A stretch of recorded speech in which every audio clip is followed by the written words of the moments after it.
everyone! So today I'm going to be filming the second half of my makeup palette stash, like what makeup palettes I own. Yeah, I'm going to film the second half. I almost said hash. This is everything that I keep in my Alex 9 drawers, in like the big drawer. I keep all of the palettes that I have left in there. So I'm going to show you all of these, and there's a lot, and I'm not going to try to stay on each palette because I don't want it to get too long, you know? So I'm going to start off with my favorite palette, one of them. I have a lot of favorites, but this one is the Tarte Showstopper Amazonian Clay palette. It's gorgeous. I love it. It's got some of the best colors. This palette is awesome because it's one that you can throw in your bag and you're good to go and you're so ready to go on a trip. Like, it comes with a blush, a highlight, a bronzer, 6 eyeshadows. I've talked so much of this on my channel, so you guys totally know I love it. It's one of my favorites, and I definitely think it's totally worth checking out. Another favorite of mine is also this one, which it's the same concept: a blush, a bronzer, a highlight, and 6 eyeshadows. This one is the Tarte Rainforest After Dark. I actually feel like I like this palette a little bit more than the Showstopper one. But the Showstopper one's really good for summer, and this one's going to be really good going into the fall and winter months with like those really pretty berry blush color with like some nice darker eyeshadows, you know, like that you can kind of like smoke out. I was off center and it was bothering me. Okay, so then I also have this Tarte palette, which is the Tarte High Performance Naturals palette. It's like palette 5 or something. And yeah, it just has all of these colors in it. This palette is one that I don't like know how I feel about it. You know, it was like a whim purchase, and I kind of wish I wouldn't have purchased it on a whim because I really didn't need it, nor did I really like, I mean, I wanted it, but I didn't need it. So it was an unnecessary purchase for me. But I would definitely say it's got some really good like fall colors, and I think that's why it's not appealing to me as much this time of year. But once fall hits, I'm probably going to be busting this bad boy out and using it a lot more because it's got some really good shades, and Tarte has some really good eyeshadows. So then the next one I have here is the Lorac Mega Pro palette. Love this palette so much. I really want to do a ton of tutorials with it, but I feel bad doing tutorials with it considering it was limited edition. I love it. It has so many shades. It's like 2 of the Pro palettes put together, and it's got a line of mattes, 2 lines of mattes, and 2 lines of shimmers. So this one is really pretty, has a ton of shades, a ton of opportunities for you to bust out some really good looking eyeshadow looks. So I really like it. I'm a huge fan, and I think you guys would totally enjoy it if you can get a hold of it at like maybe one of those places like CCOs. I don't know. Maybe you can find it somewhere on eBay. Like, if you could find a place to get your hands on this, I would, because it is an amazing palette. So then I have TheBalm's Nude'Tude palette, and this is so cute. I got the naughty version because it was on sale at HauteLook, so it's got like the naked people with like the shadows covering them. This palette is one that I hate saying this, but I need to take this thing off my wrist. I have like a bow on it. It looks weird.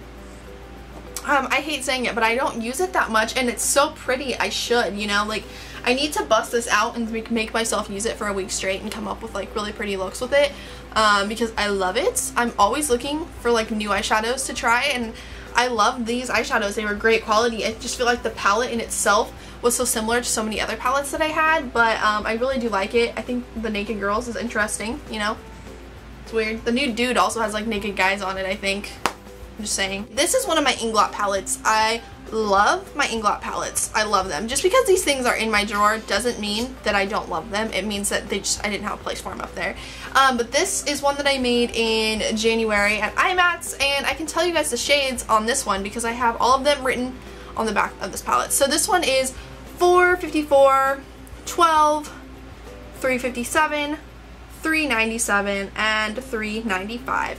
Love it. If you guys want a review of Inglot shadows or more in depth of like the Inglot eyeshadows that I have, because I know like especially if you're trying to pick online, it is so hard to decide what shadows you want because there's so many. The other Inglot palette that I have, I actually don't have the names of because I had the names, I was all smart, and I wrote them down and put them on my old phone. And my old phone has been trashed since then and cannot even turn on anymore. So guess what? I lost my note that had all of these names. So I unfortunately don't know these names anymore. Actually, if I go back far enough in my videos, I could probably find where I hauled this and told you guys the names of these eyeshadows. Actually, I know I could. I'm gonna do that sometime. Maybe. I'm gonna try to do that. But anyways, these are the shadows that I have here. This gold, this like yellow, it looks so weird in the pan. Like, it looks so starky. But like, I promise you on the lid, it's like a really pretty, like pure gold color. It's not like this stark yellow looking color. Like, it is gold. It just looks so yellow in the pan.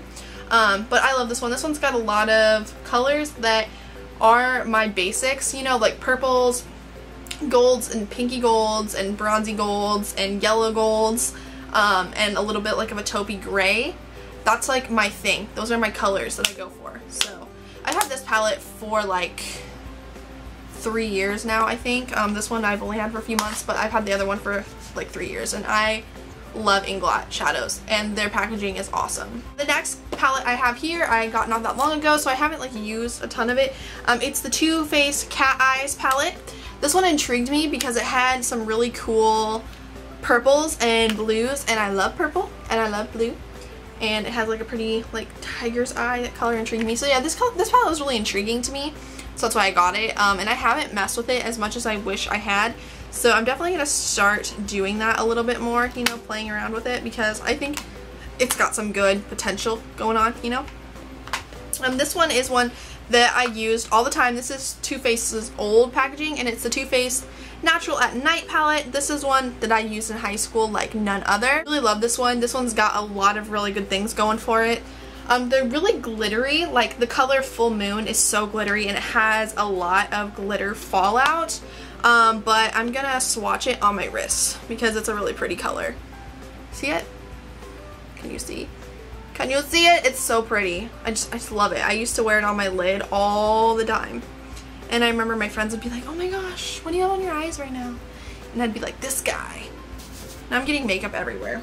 And I have this palette that I got not that long ago too. This one is the Lorac, the Resort palette. I'm not gonna lie when I say I haven't used this one yet. Like, I straight up haven't used it, so I don't know what to say about it. I bought a lot of Lorac palettes that I probably didn't need, and so it's gonna take me time to get into all of them. So yeah, I haven't even used this one yet, unfortunately. But this Lorac palette, this one I don't know what it's called. It just says Lorac on it. I did use this one, and I loved the like blue gray smoky eye I got out of it, and I actually put a video up wearing it. I think it was like my Walmart unboxing of the Walmart box, and people said they liked my makeup in it. So if you guys want to see a tutorial on that look, it was from this palette. But it's really pretty. It's just got some good like blues and grays, and you know, good potential for smoky eyes. And the blush in this palette was really pretty. Like, I was definitely a fan of the blush for sure. So this one is the Lorac Afterglow palette, and this one had some really cool shades I thought for summer. It's got like a pink, like a salmon pink color, which I thought was interesting. You know, it looks like that on my hand. I don't know how I'm gonna incorporate it because those colors scare the poop out of me. Like, I like cranberry colors like what I'm wearing now, but like salmon colors or colors like that I feel like are gonna make me look like I'm dying or ill, I'm just scared of. But yeah, I really like the lilac that's in this palette. It's like really pretty purple, which is right here. I don't know, the pigmentation isn't 100% there with this palette like a lot of other Lorac things, but I am still really excited to try using this one. Again, one I haven't actually used. And then I have a few Urban Decay palettes. I bought these back when I was really obsessed with Urban Decay. Not that I'm not now, but they were always having, I was always checking the Urban Decay sales for like what was on the sale. This is the Midnight Cowboy palette, and it comes with Midnight Cowboy, Midnight Cowboy Rides Again, Midnight Cowgirl, and then this really pretty purple color called Romp. This is probably one of my favorite purples. I'm gonna swatch it on my wrist. Matte eyeshadows always swatch chalky, but it looks like this. So pretty. I'm just picking random colors to swatch. I hope you guys don't care. In my hands, they look disgusting. And then I have the Urban Decay The Fun palette, and I know Urban Decay comes out with multiple fun palettes and things like that. So this is one that came in this specific packaging, and it came with a purple, electric blue, the color Sin, which is always good because I hit Sin, or I hit Pan on Sin in my Naked palette. And then it has Woodstock, Baked, and Yuzi Eye. So yeah, it's just all these really pretty colors. I don't use them that much, but I wish I did. The next palette that I have is the Urban Decay, I don't know what palette this is, but it came in this like tin thing here. I remember I just wanted it because it was on sale. Like literally that's why I bought it. And it came with all of these like really kind of like darky, like money. This is such a cool color. I love this color, but I never, you guys, I need to like bust these palettes out. I don't touch them. Money is so cool. Like it literally kind of has that like money vibe to it, you know? But yeah, I really love this palette. It's got a lot of really pretty colors that I don't really touch that often that I need to. I think that's what the moral of the story is for me, is that there's a lot of palettes in this drawer that I don't touch. This palette, I can be completely honest, that I have not touched except for maybe like twice, and I found out that the colors are actually really pretty. This is one of the first high-end palettes I got. This was the Lorac palette, and I don't know what it's called. I know they don't make it anymore, and it had 4 baked eyeshadows, and I just like want to express the fact that that's what that white color looks like. I'm running out of places to swatch. Okay, I'm gonna swatch all of these on my wrist real fast. Why? Oh my gosh, of course I would swatch it so I can't show you. Okay, see that? See those colors? Why do I not use this? Like seriously, that is beautiful pigmentation. Like the craziest pigmentation ever, and I don't use them. And these can be wet or dry. Like I can only imagine what these shadows would look like on my eyeballs wet. Holy cow. This palette is one that I kind of regret. Oh god. Well, I just really marked it up with eyeshadow. This packaging, as you can see, fingerprints. Really, really bad. Oh my gosh, it's everywhere. This is the Urban Decay Vice palette, and this palette was so disappointing because it fingerprinted so, or not fingerprinted, well that too, but it had the worst fallout, and I never have fallout with Urban Decay eyeshadows, but oh my gosh, these eyeshadows just had terrible fallout. The pigmentation wasn't even there because all it did was fall out, and it was so crumbly. It's just like the shadows that were picked for this palette were like the crumbliest eyeshadows that Urban Decay has ever come out with. Now, however, it has like some really pretty blue colors, you know, like that color's pretty.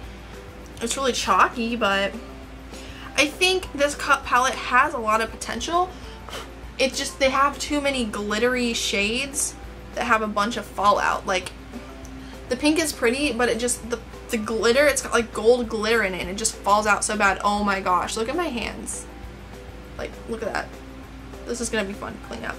But yeah, I just really think this palette was just worth not getting to me, but I got it anyways, you know? Like I always do that, it's gimmicky. And then the last palette that I have is the Urban Decay Shadow Box something. I don't remember what generation this was, but it pulled out, and this is what you got. It came with a lot of eyeshadows, and you can see I definitely used this a lot. I really like it. I still like it. It just was worth it to me, you know? Like, Sin was in like every palette that they came out with there for a while. But it was just such a pretty color that I understand why they did that, you know? Okay, I'm just sitting here swatching eyeshadows, and I need to stop, and I'm going to get them all over my face too. But yeah, this one came with an eyeliner that, as you can see, I kept in here. I never used it, and it had like a cord. This box was supposed to have like mechanics, I think, to like play music or something like that, but it didn't work. It like came with a little like music player that I threw away because it was really gimmicky, but the colors in this palette were really nice, and I loved it. This was definitely one of my favorite Urban Decay palettes that they came out with. It was just so bulky. Like if it just had like, you know, something like this that I could just flip open, I would have used it so much more, but it was like you could pull this drawer out. Like it's just too bulky. I hate palettes that come in these over bulky packaging, you know, like it's just unnecessary. So that is all of the big palettes that I have. I hope you guys enjoyed this video. Pretty soon, like very soon, I'm going to be doing an updated makeup collection, and this way I don't have to go in depth with every palette. You guys can just be referred back to these videos, and I can just kind of skip over the palettes pretty fast so I can get to the other stuff. So thank you guys so much for watching this video. I hope you guys enjoyed. If you're interested in seeing this makeup look, it's gonna be up in a couple weeks, so if you're watching this after I've already put it up. It'll be linked up there or on my face or somewhere in this video. Thank you guys so much for watching. I love you all so very much, and I will talk to all of you guys in my next video. Bye everyone.